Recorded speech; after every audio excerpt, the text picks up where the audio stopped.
right, so new chapter's out, chapter 406. All right, so how last chapter ended, we remember how it ended last time.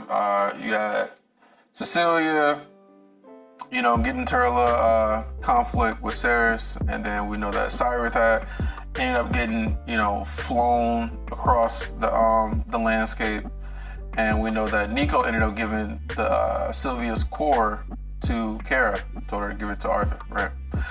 And so my prediction is, or not, it's not really a prediction, it's kind of like a hope, I guess, is that this chapter is gonna, I don't know, maybe we can get some backstory into Cyrus and Ceres, and see how they met, and if Cyrus is gonna die or something like that, because it's likely that he could die, that we get some backstory or something. So 406. Interruptions is the title of the chapter, Interruptions. And it looks like we are going back to Arthur, our main character, our main guy. So that's exciting. That's exciting. Okay. Cool. All right, so let's get started. So Arthur Lewin, okay. Golden light again enveloped me, and for the first time since arriving at Epheotis, I felt the tension leave my body. Even though I was returning to a war, the threats I faced there were simple in comparison to the yawning abyss of negative possibilities Kessus presented. The golden light faded from my eyes, revealing the inner courtyard and surrounding walls of the royal palace in Ediston. Exactly where I had left. As the conjure stairs were no longer there, I immediately plummeted towards the ground, landing with enough force to crack the paving stones and kick up a cloud of dust. So it seems to me like it's describing, I guess, some sort of ability to use to bring him back. Like he just kind of crashed, landed into the ground, and kicked up stones and dust and stuff like that. So yeah, some golden light, I guess. Or maybe, let's see, the golden light for the first time since arriving at Epheotis. Yeah, some golden light. I don't know if it's from, Kessus or the dragons or something like that, or if the golden light is from, Arthur using the ability or something like that. But he's back in Ediston, so okay. So let's go from there. Shouts rang out from several different sources, and the silhouettes of armed and armored soldiers encircled me. Okay. The sea breeze carried the cloud away, and I watched as the hard eyes of the royal guards widened with surprise before they quickly scrambled to stow their weapons. So they didn't know what to expect. So he just kind of crash landed, and they were just like, oh, okay, we know who it is now. General Arthur! The energetic female voice sounded, conjuring a chorus of chanting from the soldiers. I focused on the speaker, a half-elven woman that regarded me with a warm smile. I need to speak to the Gladers. Are they in the palace? Ediston. Yeah. The Gladers were left in Ediston, right? Yeah, because that's where the retainer, Cadell's retainer, that's where she's at, and she's supposed to be helping him. But I wonder how long he's actually been gone, though. Has he been gone for just, a couple hours? Has it been a couple days? So let's continue. I focus on the speaker. Half of a woman, blah, blah, she jogged forward. Quickly breaking free of the surprise that made the rest of the soldiers hesitate, and pointed towards the palace doors with one heavy battle gauntlet. I can take you to them, sir. I nodded and let her take the lead. Wait, so let me see. Okay, so I'm realizing that it was Arthur that asked to speak to the Gladers. Are they in place? Okay, so Arthur's asking to speak to the Gladers. Okay. The palace halls were much busier than when I left Ediston. So how long was he gone? Dozens of well-dressed people gathered, chatted, and marched about, all of them doing so with an air of importance. Their conversation stopped as we appeared, and wandering eyes began following me. The Gladers have been busy, I mused, more to myself than my guide. It's been a hectic few days, that's for sure, she said over her shoulder. Who would have expected that so much could change so quickly? I stopped when she turned around and gave me a quizzical look. A few days? I asked. Surprise. So it's been a few days. Wow. So does time move differently in Epheotis? Because we thought that time moved differently because what do you have? he had the ether orb when he was training in the ether orb. So we knew that time had moved differently in the ether orb compared to, in Epiotis. But it seems to me like just being in Epiotis, time moves differently compared to, it's not Earth, but, the world. Her brows rose as she gave me an uncertain smile. Well, yeah, it's been a few days since the Alacrians retreated. Wait. It's been a few days since the Alacrians retreated in the Gladers. Her uncertain smile edged down to a frown. Is everything okay, General? Fine. Yes. It was just a lot less time for me. In fact, my trip to Epiotis had only felt like hours. How long did I walk the path of insight, I wondered. The guard gave me a helpless shrug, as if she didn't have a clue what I was talking about, then continued leading me deeper into the palace. I was a trail behind her, idly watching her curly hair bounce up and down as I considered the next dozen steps I needed to take.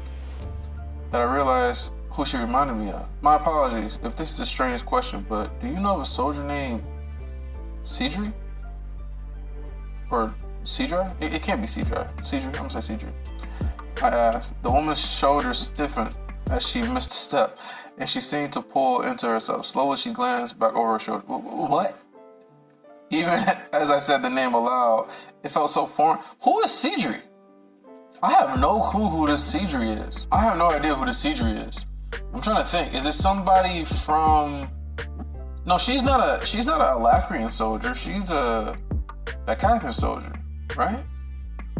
So I don't think it'd be anybody in Catherine or an Alacrian, I mean. Okay, so even as I said the name aloud, it felt so foreign, so long ago. I had only shared a brief conversation with the half-elven soldier. But perhaps it was because she fought with the same style of gauntlets as my father. Oh, is this her, the half-elven soldier, back when Arthur first became a lance and he went down and he was play fighting or kind of training or whatever with the people that were there, and she was a half-elven soldier. I think she's the half-elven soldier who ended up dying in the fight. I think she had a spear or some sort of weapon that punched through her chest or some shit, and he ended up grabbing her and taking her back. And then the one dude who was her friend or childhood friend, lover or whatever, he was going to propose, and he was crying, and so he ended up dragging both of them back. And I remember he had used what is called static void to stop time and grab that arrow. I remember that was a really cool scene back then. But I think that's what they're talking about, if I'm not mistaken. That's what I think they're talking about. Yeah, so she used the same style of gauntlets as my father, that I still remember her name, and the many lives I failed to save during the Battle of Slor soon after. Yeah, the Battle of Slor. Her radiant gaze and playful smile stood out, and the way Jonah's voice had cracked as he told Estera and me that he intended to marry her. Yeah, so that was Jonah, Cedri. Yeah, so she was my sister, the soldier said, her gaze falling. Then her face pinched into a tentative frown. Did you know her, General? We met at Slor, I said, gently watching as the soldier's face hardened to keep the tears forming in her eyes from falling. She was a fierce and brave warrior. Oh, she said softly. We began walking again more slowly. What happened to her friend, Jonah? He took a long He died. Wow, he died. I wonder, did he take his own life? Did he go and do what Alice's friend did, back when she was part of the Twin Horns? Where did he go into a dungeon or some shit and just get killed? That's crazy. She took a long moment to respond. He died, she said quietly. Here in Ediston, during the Battle of the Blood Frost. Okay, so he died during the war. I didn't say anything. There was little to be said, but it served to reinforce my decision to work with cousins. I didn't say anything, but it served to reinforce my decision to work with cousins. Yeah, man. I mean, it makes sense. Arthur, he really cares about. He's a really caring guy. That's just who he is. And so, he wants to. See, he's not naive to think that he can like save everybody. But if he could, he would, But so reinforces the decision to work with Kessis to protect everybody. I would do everything in my power to keep their story from becoming everyone's. Right. Alacrian, Decathlon, no one deserved to die in the petty squabbling of the Asura. We exchanged no more words until Cedri's sister bid me farewell outside the conference room. As she walked away, her head hanging, I realized I hadn't even asked her name. Before I could do so, however, something shifted within the shadows of a nearby column and Jasmine stepped out into view. Arms crossed, she leaned against the pillar and looked me up and down. About time. Yeah, he's been gone for a while. Welcome back to the land of the lessers, Regis said with mock reference. I'd asked how tea with old Kezi went. Regis is a fucking fool, man. I'll ask how tea with old Kezi went, but I can already see it in your mind. No problems here. No problems here, I asked Jasmine, while at the same time thinking to Regis, you can come out now. A lot of side-eyeing and thinly veiled irritation, but no violence, Jasmine said with a casual shrug. Oh, I'll come out when the time is right, Regis said, veiling his thoughts. Although unsure what antics my companion was getting up to now, I had more pressing matters to attend to. With Jasmine at my heel, I made my way into the conference chamber where I could already hear Curtis's low baritone.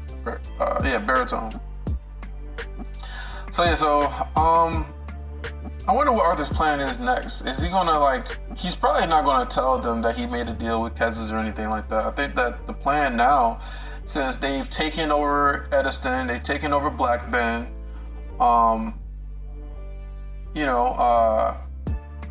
they gotta just prepare and strengthen their forces. I really hope Aldir comes, somewhere. Where the fuck is Aldir? He needs to show up in this chapter. Okay, so inside, seated around one end of an ornate mahogany table, Curtis, Kathleen, and Lyra, that's her name. Deidre, we're deep in conversation with half-dozen well-dressed nobles. Lyra saw me first and was quick to jump up from her seat and bow. I just can't get over the fact that she literally is respectful, but also not respectful at the same time. I respect you, but at the same time, I can cut you off, I can interrupt. Not to interrupt, let me do this. No, let me propose this. It's kind of funny to me. All eyes went from her to me, then everyone was standing. Arthur, you returned, Curtis said somewhat stiffly. We were just discussing you, actually. Your sensational departure has continued to cause a stir over these last few days. One of the men present, whose shortness and roundness was only exaggerated by his proximity to heroically proportioned Curtis Glader, hurried around the table, his hand extended. Lance Arthur Lewin, a pleasure and honor, sir, truly. Somewhat bemused, I grasped his hand and let him shake mine vigorously. Otto Baynard, or Baynard. I don't understand how to pronounce these fucking names. Make simpler names. Why can't his name be Otto Octavius or some shit like that? At your service. Baynard? I repeated, certain I heard that name before. Curtis, who had walked up to join us, rested a hand on the man's shoulder. The esteemed Baynard House are old friends of my family. Otto here has been indispensable in putting the city back together. I looked more closely at the plump man. His brown hair circled up from his head in a color that didn't quite match the darkness of his brows, and the skin of his face was rashy and pockmarked. His grass-green eyes were intense, and there was a sharpness, a cunningness buried within them. And these others?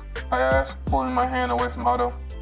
A quick round of introductions followed.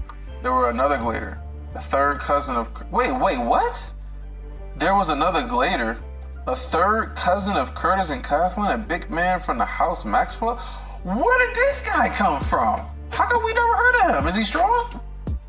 A big man from the House Maxwell, the older woman of House Lambert, a paunchy middle-aged man from House Astor, and finally a nervous young woman named D. Mountbatten? A part of me questioned whether these nobles would really be a good influence on the Glader siblings. However, Curtis and Kathleen weren't children anymore. How old are they? Like, if you could just say their age, that would be great. They weren't children anymore.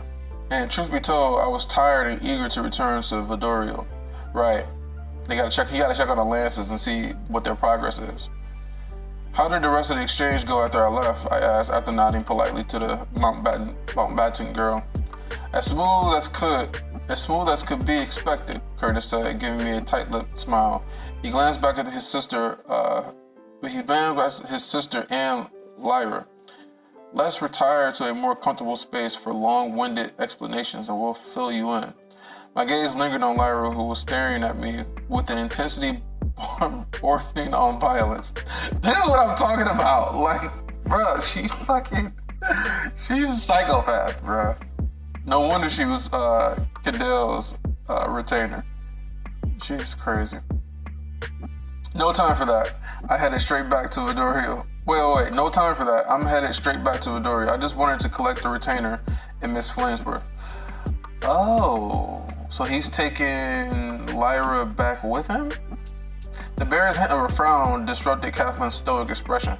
Are you certain, Arthur? There are a number of decisions we've made that I feel you should be appraised of or apprised of.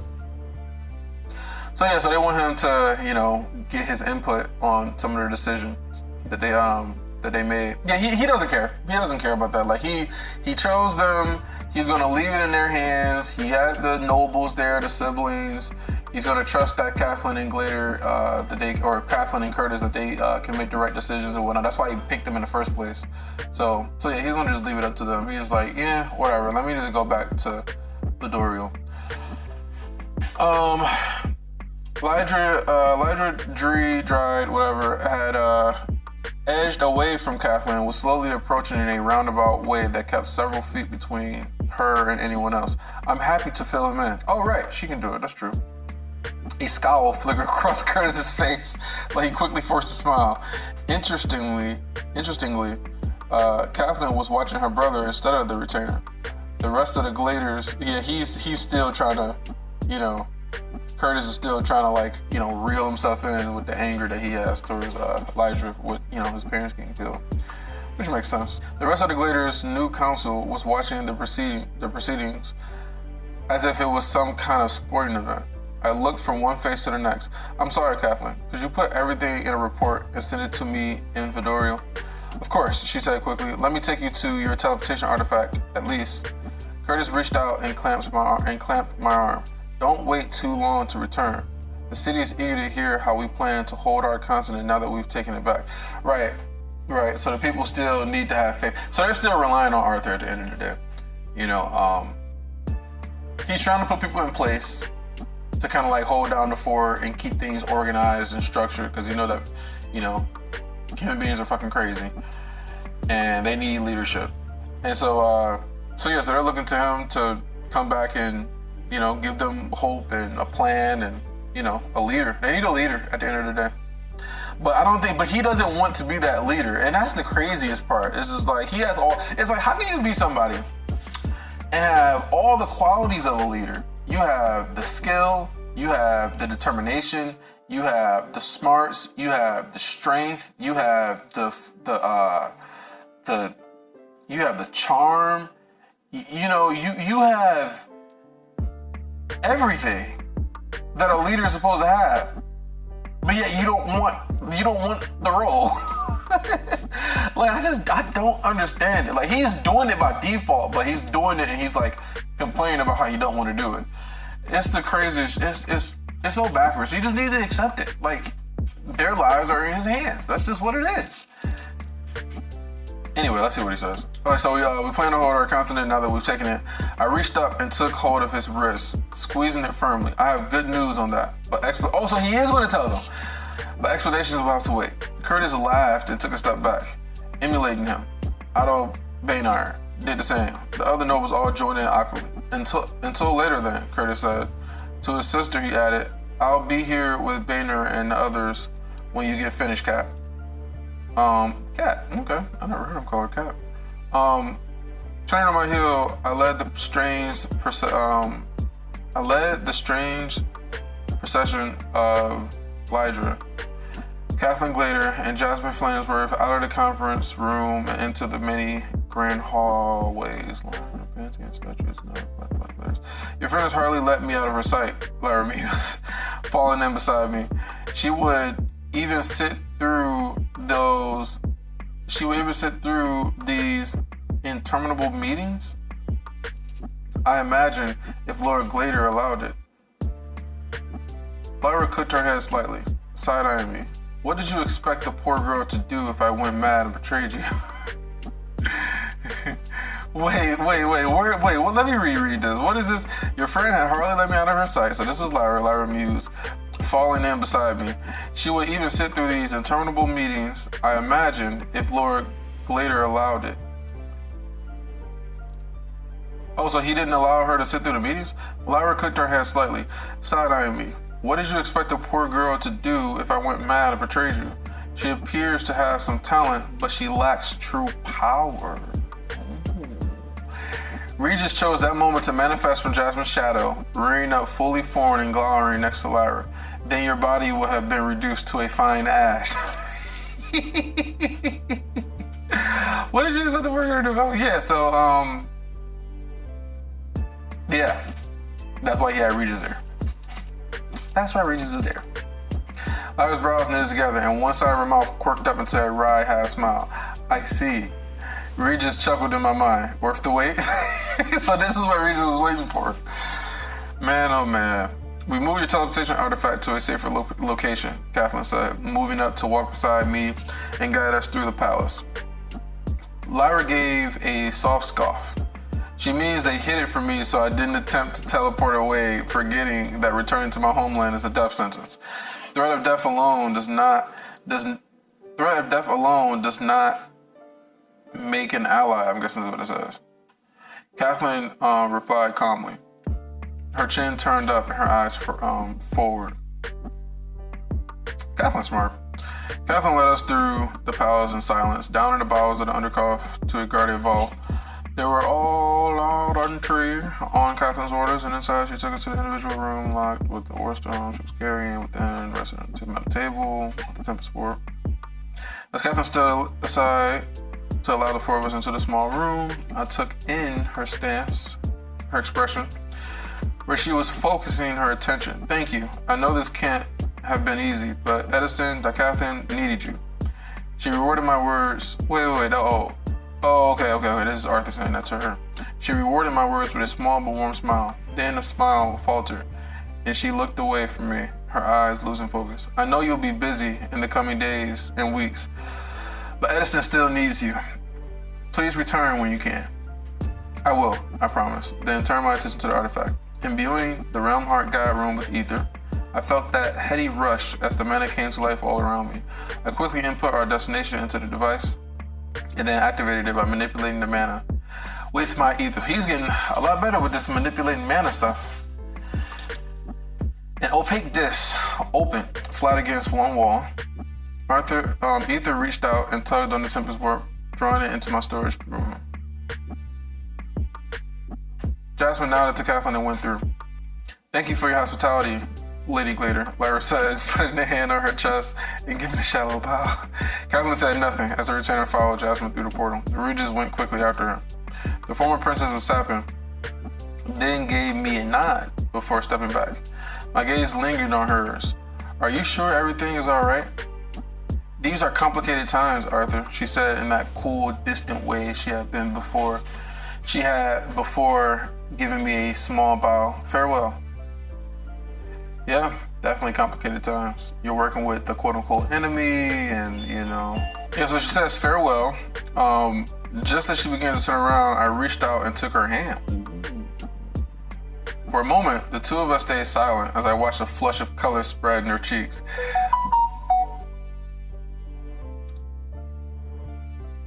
But her expression mirrored my own, an expression more complicated than just pain or sorrow, but one forged throughout the time and tribulations we shared together. Her expression mirrored my own, an expression more complicated than just pain or sorrow, but one forged throughout the time and tribulations we shared together. Yeah, so he's just basically just trying to make sure that she's okay, because he can tell that something's wrong. He doesn't want to just end on like such a, you know, it's not really a bad note. It's more like a somber note, you know. Gently pulling her hand loose from mine. Oh, she pulled away. Catherine wrapped her arms around me in a loose hug, and her forehead rested on my chest. Wait, are we going back to Catherine and Arthur couples? Is she rising up the scale? We know that. Okay, so we got, what's my order? So first it was Tessia. Tessia is up here. But then, you know, it's been a while since we've seen Tessia. So Tessia is going down. Now Kara's at the top. And then Tessia is probably in the middle. And Catherine is just about right here. I will say the one teacher from the school back in Alacria that, you know, remember she had got wet on purpose. Well, she got wet outside in the rain and she could like dry herself off, and she was standing outside his doorway and stuff, and she ended up, you know, she could have easily dried herself off, but she didn't because she wanted him to see her wet, bruh. Yo, like, so she could probably be somewhere in the bottom too. I mean, he's got his pick. He really has his pick, but it seems like Catherine's going up. She's going up. Fucking, he just wanted to grab her hand. She let go and gave him a hug, put her forehead on his chest. Man, oh man. He getting all the honeys, bro. All the honeys. So her hair, okay, so she pulled away and her fingers feathered through her hair where it had fallen over her shoulder. See you soon, I assured her. Then, with no more to say, I turned and stepped through the portal. The scene shifted from small, barren vault to massive cavern of Vildorial. With the Tempest Warp, it was a smooth transition, nearly seamless, but the view itself was still dizzying. Nearby, Lyra was looking out over the edge of the curving road with mixed emotions, while Jasmine and Regis watched her carefully. A handful of dwarves in heavy plate armor were already moving in our direction from the gates of the Earthborn Institute, our destination. One dwarf put himself out front, and I recognized him immediately as Scarin Earthborn, like his cousin. Lance Arthur, he said, stopping several feet away. His contingent of guards halted just behind him. His gaze lingered on Lyra. I've been on the lookout for you for the last few days. Do you mind if I ask? Never mind, not my business. He cleared his throat. My uncle, Carnoline. Yeah, that's Micah's dad, right? I think it's Micah's dad, if I'm not mistaken. Needs to speak to you as soon as I held up a hand, first learning the rest of Scarn's message. I'll make my rounds as soon as I've had a moment to check in on my family. Tell Carnelian, yeah, I'm gonna just say that I'm back and we'll find him soon enough. Scarn's always pinch,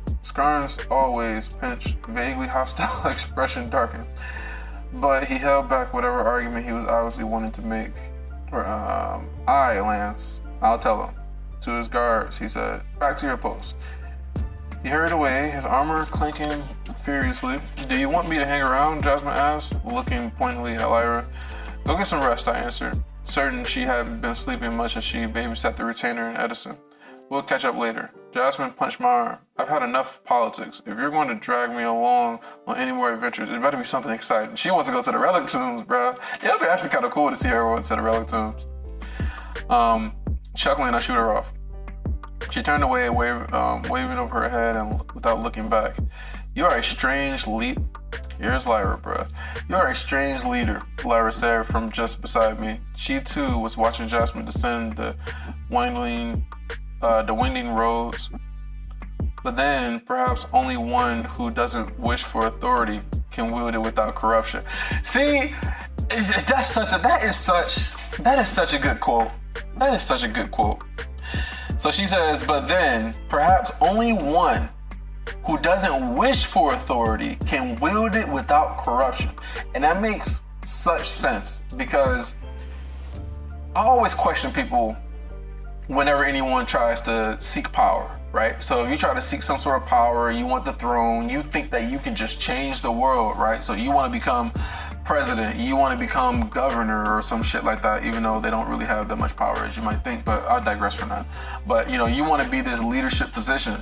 I kind of give you questions, because it's just like, who are you to be so narcissistic to think that you could change the world? Just like, you have better ideas, you can make better decisions, you can do better than everybody else, And so whenever you're somebody who wants to seek power, I'm kind of like, what's your purpose? Why do you think that you know so much? You think you can be so much better that you want to, go out there and seek power and authority? It's just like that power, what is it called? Power corrupts,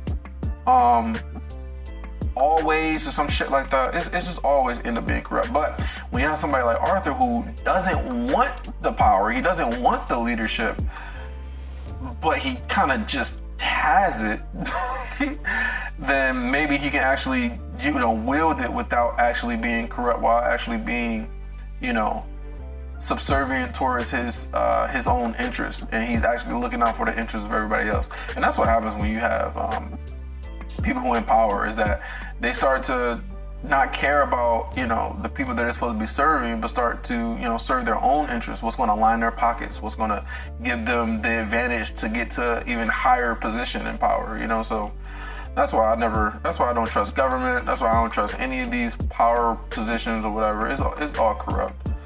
It's all corrupt. But in this story, I think it's a good telling of just like how Arthur's like the person that has the power. People are like giving him the power. They want him to lead, but he's reluctant to do it. Like, he doesn't want to be in that position. He wants to just chill, relax, have a family, and have fun with his family and keep them safe. So I can acknowledge that, and I think that's cool. But anyway, so you're a strange leader, assuming, of course, that you really are this paragon of purity that you present to the world. He's not, though. He never presented himself to be this pure paragon, this godly figure. I mean, let's see what else we got. I stared down at the retainer placidly. She stared back, matching my expression almost as if issuing a challenge. She's always trying to do some shit, bro. Her eyes, her demeanor, everything is just like, I respect you, but I'll stab you in the back as soon as I feel like it. She said nothing else, only followed as I made a beeline for the open gates of the Earthborn Institute. I thought he would have said something to her, but he didn't.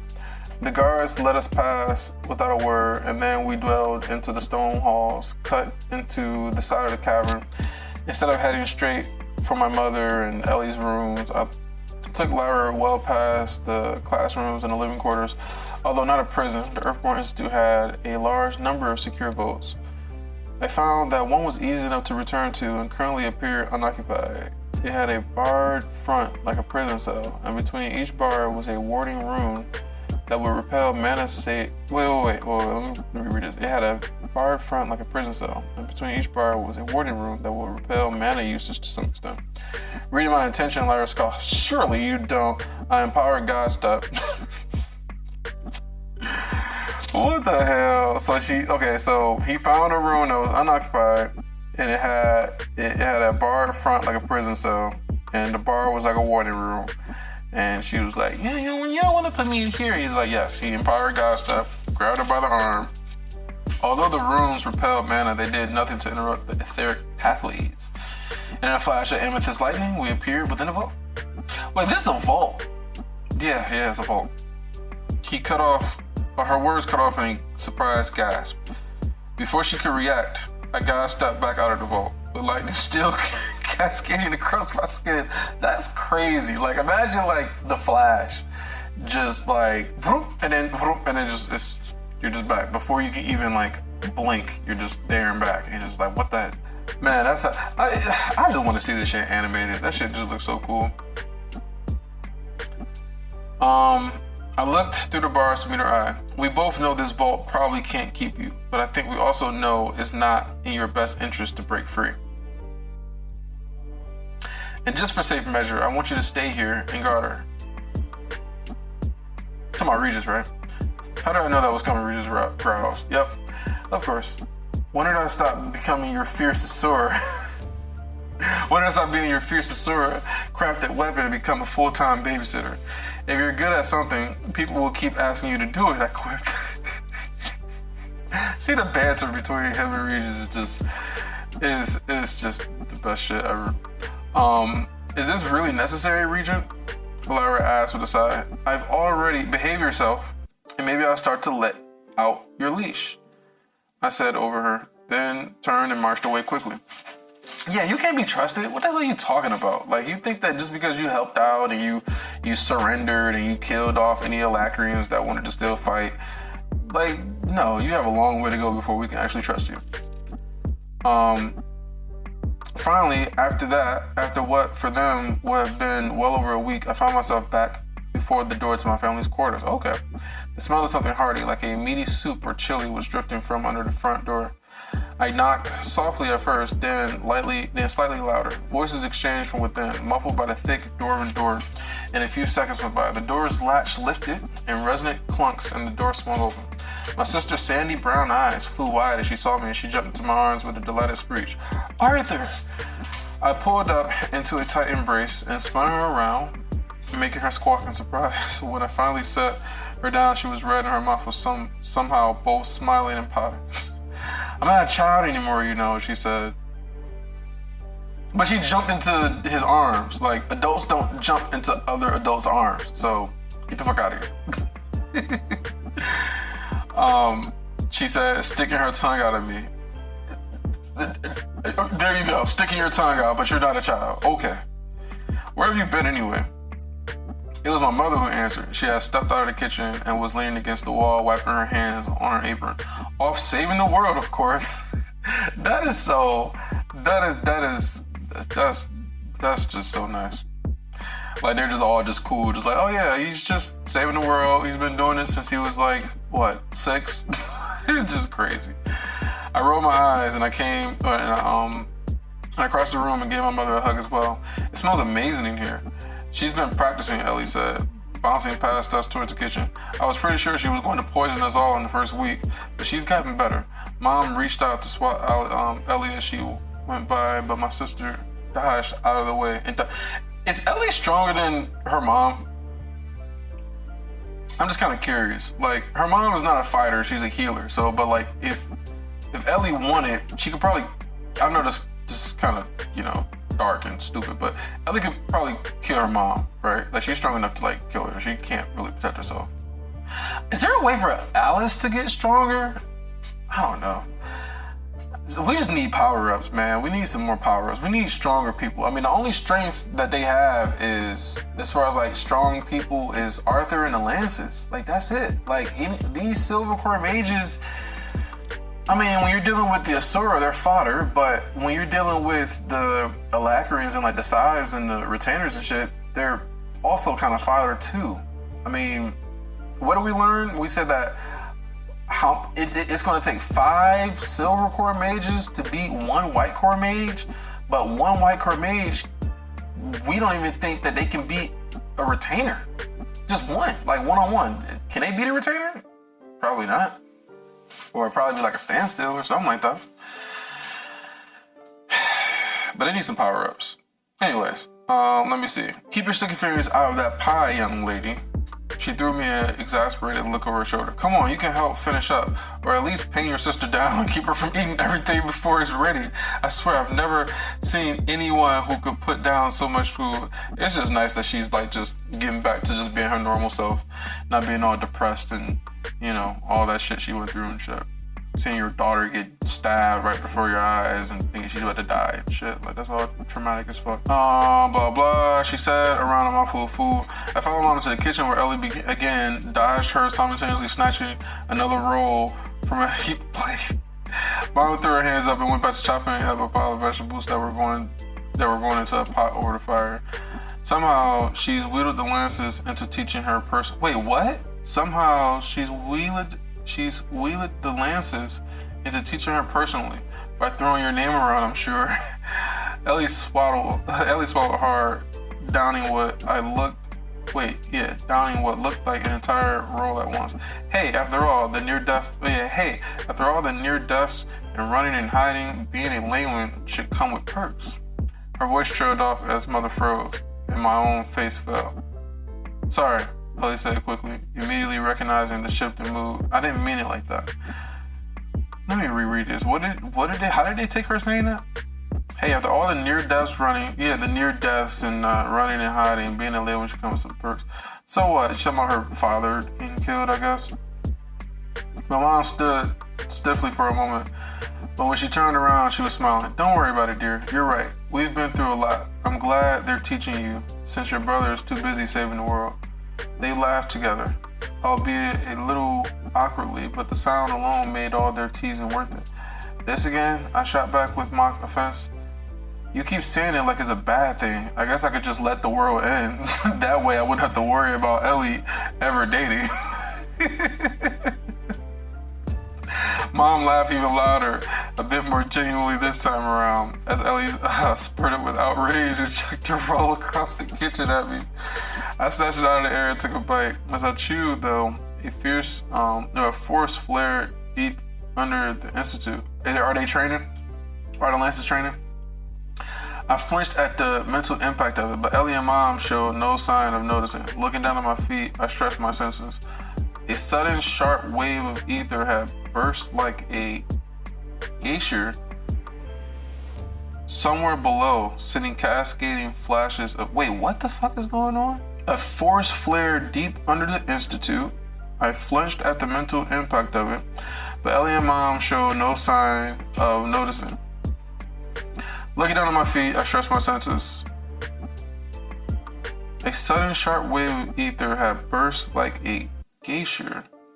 A sudden sharp wave of ether somewhere below, sending cascading flashes of mana ricocheting all throughout the institute. It was potent enough that certainly others should have sensed it. So they haven't sensed this? A sharp wave of ether burst like a glacier, and they didn't sense it. Arthur? Mom said, noticing my faraway look. Is something wrong? I'm not sure, I said, heading for the door. Stay here. And I made eye contact with my sister. Summon Boo just in case.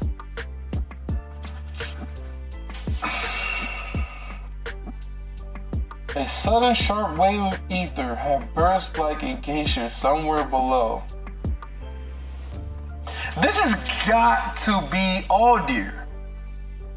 He had to have summoned himself there and who else uses ether besides, well, the dragons use ether. The Pantheon race, they don't use ether. They're just mana experts. A burst of ether. I don't know. I was thinking Aldir, but Aldir doesn't use ether. It could be one of the dragons that Kez is summoned there to help protect. I don't know. Okay, if I were to make a guess, I think it's one of the dragons that Kez is sent there to help protect or whatever, part of the deal.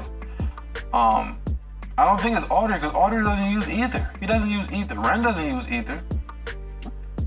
But then again, that's what I'm gonna say. That's my prediction. That is somebody that Kez is sent, one of the dragons that can use ether, because ether bursting like a glacier with waves of ether, cascading with the mana ricocheting.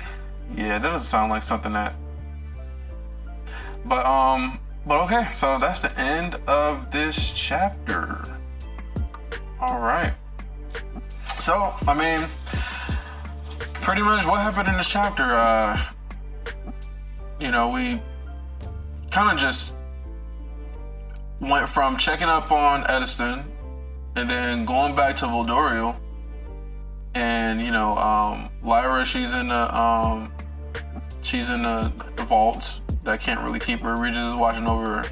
He's interacting with his family and, you know, sharing their good moments and their good times. And yeah, so this was a solid chapter. Nothing really super exciting, but we get a little bit of progress as far as like, okay, we're back in Vildorial. He's met with his family and stuff like that. They've been kind of, you know, messing around and stuff, and then now, you know, this wave of ether. And so it kind of reminds me of the one time when the chapter ended and it was like, you know, the whole cavern was like shaking with something. Yeah, it was something like that. The whole cavern was shaking, and it was because they came there to attack. But yeah, so this chapter was alright. It was solid, you know, it wasn't super exciting, you know. If I were to give this chapter a rating based off of how I feel right now at this very moment before I reread it again, I'll give this chapter like a 6. You know, it was fine. Since not a whole lot happened in this chapter, you guys, I'm not gonna make a review of this chapter. I'll just post this video with my live reaction and just leave it at that. It's not really that much to talk about that happened. I mean, you know, we found out that, you know, the Gladers had another family. We found out that the girl that ended up dying, she had a sister, and that her lover or whatever, he ended up dying in the war. You know, so we found out, you know, a little bit of information, but we didn't find out that much, you know, so. But yeah, this was solid. But that's it for me, you guys. Make sure you like the video. I know some of y'all are not subscribed to the channel. Subscribe to the channel, please. Thank you guys for watching, and peace out.